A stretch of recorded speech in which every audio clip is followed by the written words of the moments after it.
Okay, so this is the metabolic reactions and thermodynamics video presentation. And first we're going to look at the laws for thermodynamics. The first one is energy cannot be made or destroyed, only transformed or transferred. Meaning you can't create your own energy and you can't get rid of it by any means. The second one is that all matter tends to become more disordered or more stable and spread out. You can see these through the reactions we're going to look at. The first one being ATP hydrolysis.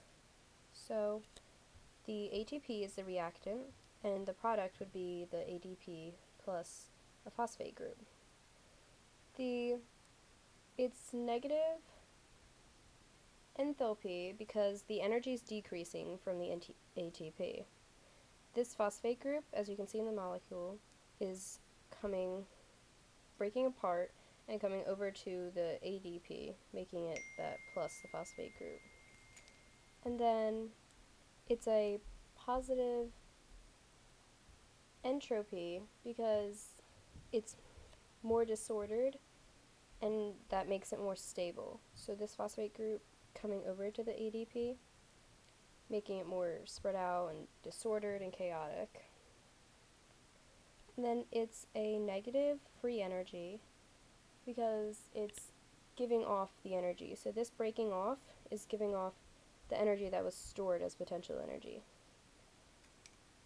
And the reaction is non-spontaneous because it's requiring the energy.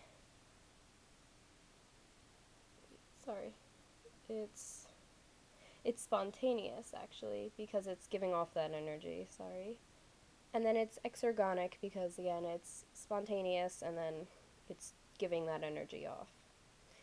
So the next reaction we're going to look at is going to be ATP production.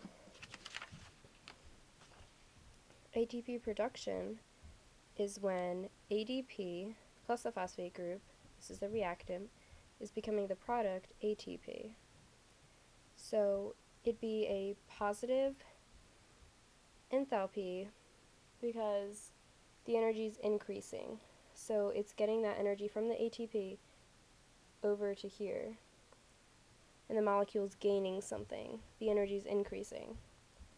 So then it'd be a negative enthalpy, or entropy, because it's becoming more ordered and it's less stable. As you can see, it's forming new instead of breaking apart like the ATP was. So then it's a positive free energy because it's requiring the energy from ATP to do this. It can't do it on its own without the energy. So then it's non-spontaneous and endergonic because of the fact that it requires that energy. So the next reaction we're going to look at is the oxidation of glucose to carbon dioxide during photosynthesis. And this reaction is going to have a negative enthalpy because it's having, the glucose is going to have less potential energy because it's getting rid of that carbon and oxygen for the carbon dioxide molecule. So the reactant is going to be the glucose, which is also C6H12O6, to the carbon dioxide, which is 6CO2 for the product. And then it's going to be a positive entropy because the order is decreasing. So it's making it more stable, but it's just not, the order is just becoming less. And then it's a negative free energy because it's spontaneous and it's giving off the energy from the carbon and oxygen into the carbon dioxide molecule. And you can also see that if you follow the chart. So we had a negative enthalpy and then a positive entropy, and if you follow that you'll see to right here that it's a negative free energy. So, given that it's the negative free energy, or G, you see that it's spontaneous and exergonic because of the energy that it's giving off during the reaction. And then the next reaction we're going to look at is going to be the formation of glucose and carbon dioxide, the formation of glucose from carbon dioxide during photosynthesis.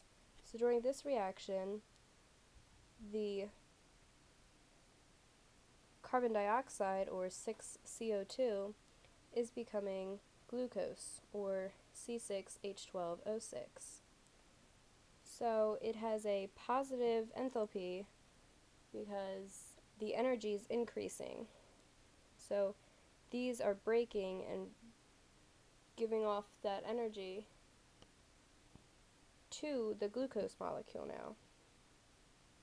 And then it has a negative entropy because it's getting more ordered, but it's less stable.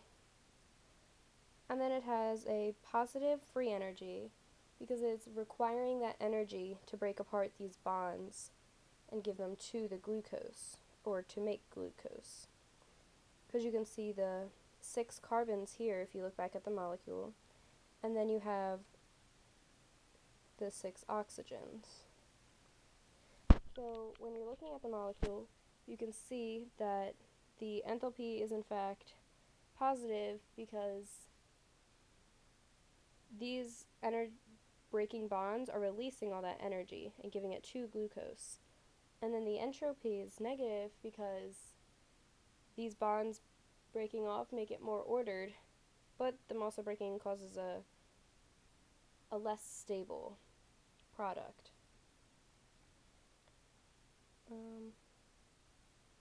And then this reaction is going to be endergonic and non-spontaneous because of the way that it's requiring the energy for the reaction.